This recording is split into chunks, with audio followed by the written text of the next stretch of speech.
Hello everyone. मैं Kanta, retired associate professor, Delhi university. Delhi से अरुणा ने पूछा है कि मैंने आपका एपिसोड 100, जिसका टाइटल है एनलाइटनमेंट के लिए क्या किया जा सकता है, सुना है। पर मुझे इसमें कहीं एक बात समझ नहीं आई कि बुद्धत्व को पाने के लिए आप दुखों के कारणों को जानो और उस पर एक्ट करो। अरुणा का कहना है कि मुझे मेरे दुख का कारण तो पता है, उस पर एक्ट क्या करना है, मतलब उस पर मैं क्या कर सकती हूँ। अरुणा के इस प्रश्न का जवाब देने के लिए मेरे साथ हैं श्री तारा की फाउंडर और relationship expert Shanti Pava. Over to Shanti. सभी को नमस्कार। सबसे पहले तो मैं कहना चाहूंगी कि अरुणा द्वारा पूछा गया ये प्रश्न केवल अरुणा का ही नहीं है। ये बहुत से सुनने वालों का भी हो सकता है, लेकिन पूछने की हिम्मत कोई कोई ही कर पाता है। हालांकि जो पता ही ना हो वो पूछना सहज भी है, लेकिन पूछने के साथ साथ इन्फीरियोरिटी का भाव भी जुड़ा होता है कि कहीं दूसरों को पता ना लग जाए कि मुझे ये भी पता नहीं है। पूछने में इतनी शर्म आती है कि कुछ लोग कहते हैं कि बस आप ज्ञान देते जाएं और हम उसे यूज कर लेंगे। खैर, अब आती हूँ प्रश्न पर। अरुणा ने लिखा है कि मुझे मेरे दुख के कारण तो पता है, उस पर एक्ट क्या करना है, मतलब उस पर मैं क्या कर सकती हूँ। देखो अरुणा, मैंने उस वीडियो में कहा है कि दुख मिटाने के लिए तो दुख के कारणों को जानना होगा, और दुख के कारणों को जानने के लिए काम किया जा सकता है। उसके लिए सबसे पहले तो स्वीकारना होगा दुख को, और फिर उसके बाद किसी से पूछना होगा, और फिर काम करना होगा दुख के वास्तविक कारणों को जानने का। अब तुमने स्वीकार तो कर लिया अपने दुख को, लेकिन उसके बाद वाले स्टेप को तुम मिस कर रही हो, क्योंकि तुम्हें लगता है कि कारण तो पता ही है, तो किसी से पूछना ही क्यों है। तो किसी भी तरह अगर ये पता लग जाए कि कारणों पर काम क्या करना होगा, तो मेरा काम हो जाएगा। जबकि ये कहा ही नहीं गया कि कारणों पर काम करना होगा। कहा तो ये गया है कि दुख के वास्तविक कारणों को जानने का काम करना होगा। लेकिन ऐसा क्यों होता है कि बोला कुछ और गया, लेकिन समझा कुछ और ही गया। हाँ कांता, ऐसा होता है कि हम कुछ का कुछ सुन लेते हैं, कुछ का कुछ समझ लेते हैं। इसके पीछे भी कारण है। होता क्या है कि जब हम कुछ सुनते हैं तो हमारा भाव ये होता है कि पता तो सब है, चलो फिर भी सुन लेते हैं। तो हम सुनते हुए यही देखते रहते हैं कि हाँ, ये बात तो पता ही है, हाँ ऐसा तो होता ही है, हाँ मैं भी यही सोचती हूँ। पर जैसे ही कुछ अलग आता है तो हमें लगता है कि ऐसे थोड़े ना होता है, ये बात तो सही नहीं है, या फिर कह देते हैं कि ये बात तो मुझे समझ नहीं आई। और ऐसा इसलिए होता है क्योंकि हम सभी के अंदर एक प्राकृतिक सुरक्षा प्रणाली है, यानी सेल्फ डिफेंस मैकेनिज्म है। जैसे आपकी आंख की तरफ कोई भी पत्थर या फूल फेंका जाए तो स्वतः ही, आपके बिना सोचे ही, आपके प्रयास करने का ख्याल आए बिना ही, आपकी पलक, आपकी भुएं, आपकी गर्दन का मूवमेंट, आपके हाथ, आपके पांव, सब के सब जरूरत के मुताबिक अपना प्रयास करेंगे। आपका पूरा अस्तित्व अपने आप को पूरी तरह से बचाने का पूरा प्रयास करेगा।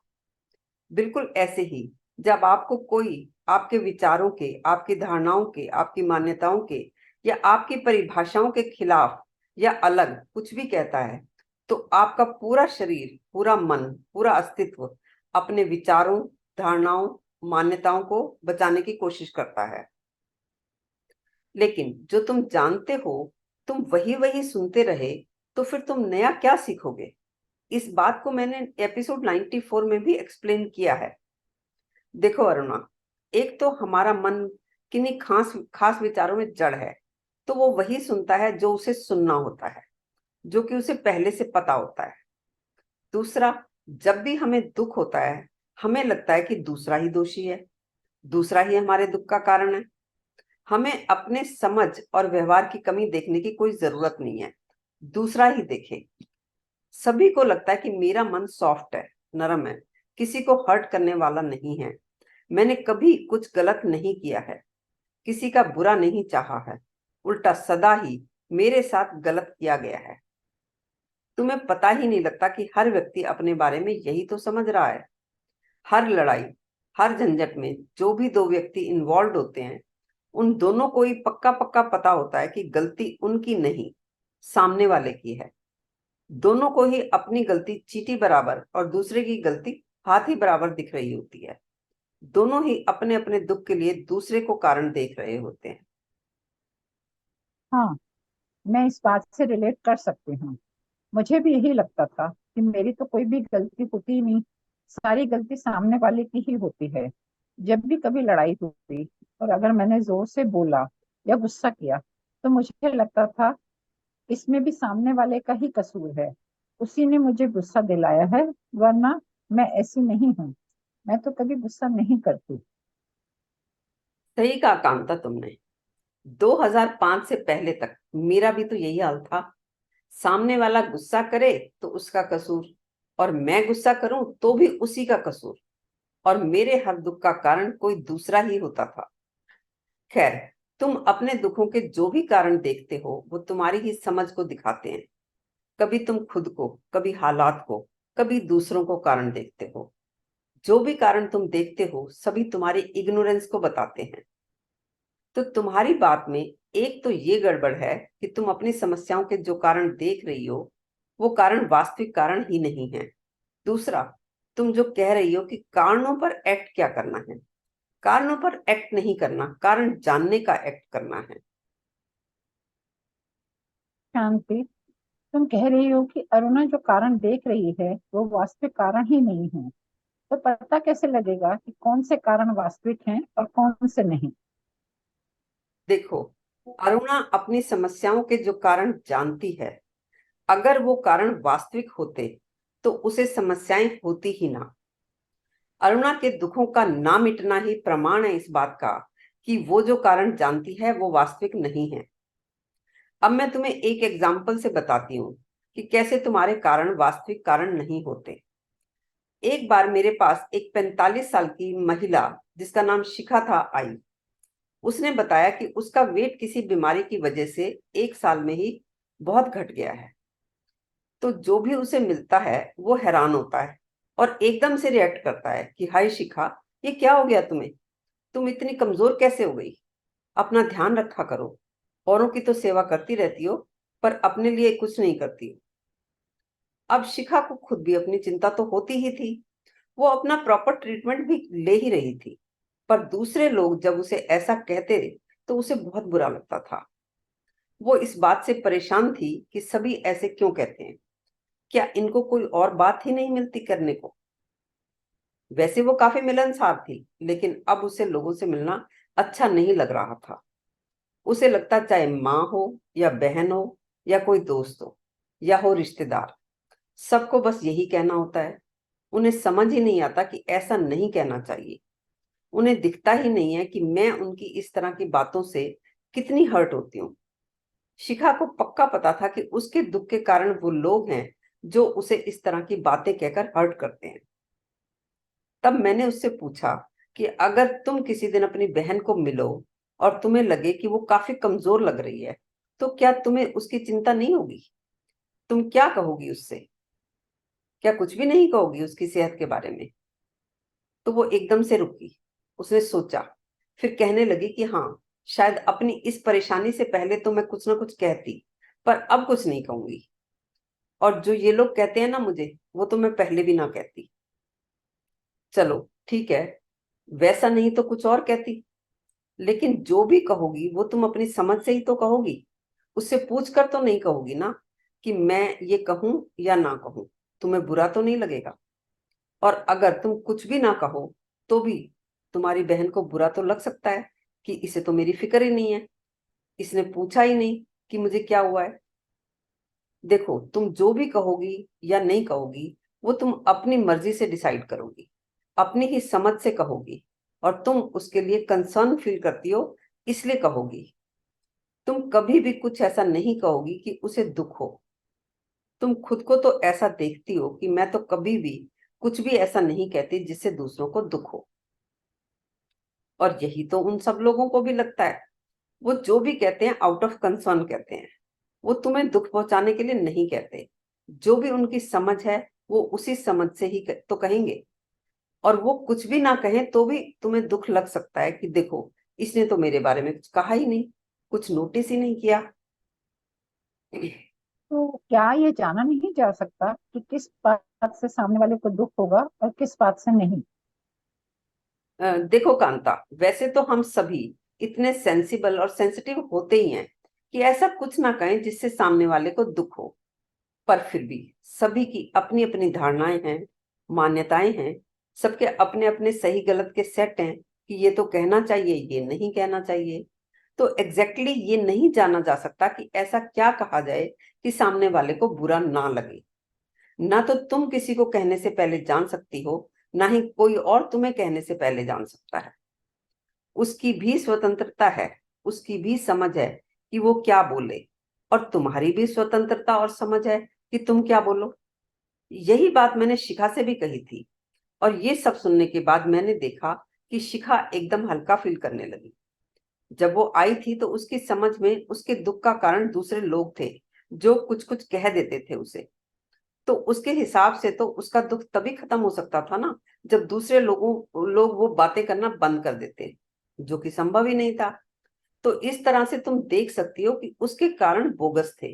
वो अपने दुख के जो कारण जानती थी, वो वास्तविक कारण नहीं थे। हाँ, सही कह रही हो तुम।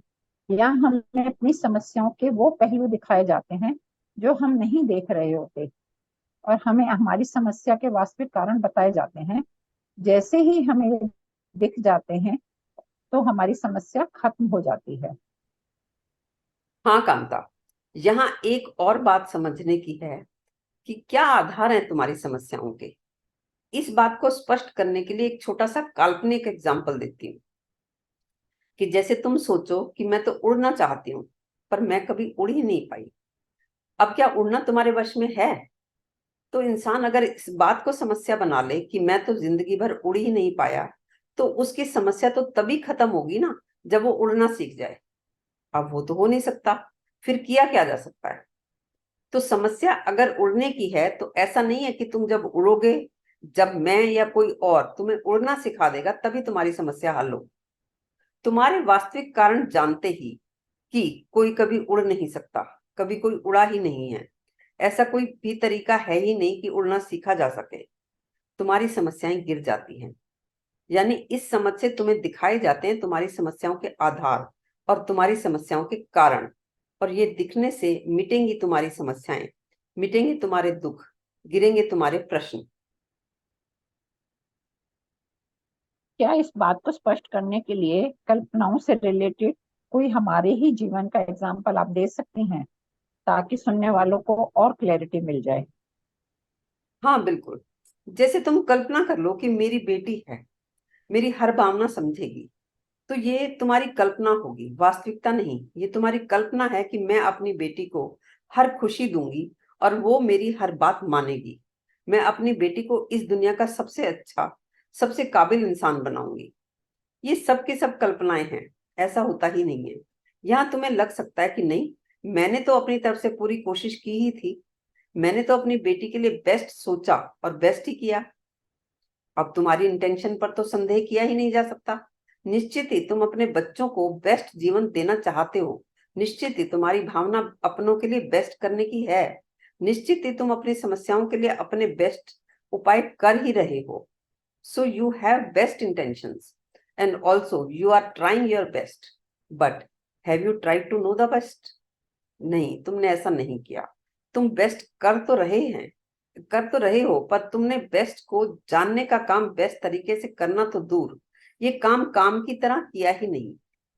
हाँ, मन के लिए, संबंधों के लिए तुम निरंतर बहुत कुछ करते ही जा रहे हो, सिवाय इसके कि तुम इन समस्याओं के कारणों को जानने का काम एक काम की तरह करो और जानो कि अधिकतम और श्रेष्ठतम किया क्या जा सकता है।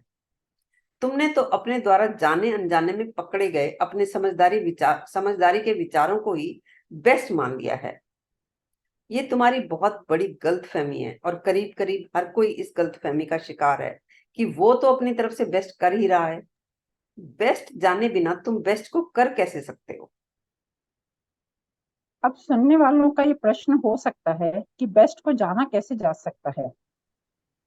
देखो कांता, तुमने भी श्री तारा के साथ ये प्रोग्राम किया है और तुम्हारा ये अनुभव होगा ही कि बेस्ट की लिस्ट बनाकर नहीं दी जा सकती।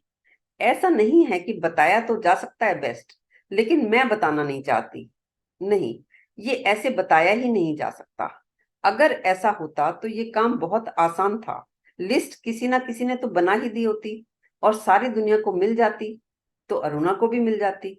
लेकिन बेस्ट को जानने का काम हो सकता है, ये होता है, लेकिन ये होगा तुम्हारी समस्याओं के रेफरेंस में ही।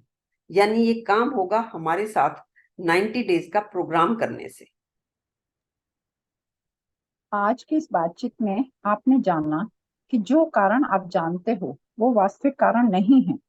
अगर वो वास्तविक होते तो आपको दुख नहीं होता। तो आपने अपने दुखों को स्वीकार करने के बाद वास्तविक कारण जानने का काम करना है। यहाँ श्री तारा में आपको दिखाए जाते हैं आपकी समस्याओं के आधार और आपकी समस्याओं के कारण।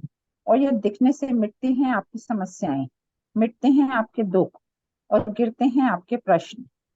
अंत में वही बात मैं कहना चाहूंगी कि आप हमारी इस वीडियो को लाइक करें, शेयर करें और हमारे चैनल को सब्सक्राइब भी करें, ताकि ये वीडियो ज्यादा से ज्यादा लोगों तक पहुंच सके। आप सभी का बहुत बहुत धन्यवाद हमें अंत तक सुनने के लिए।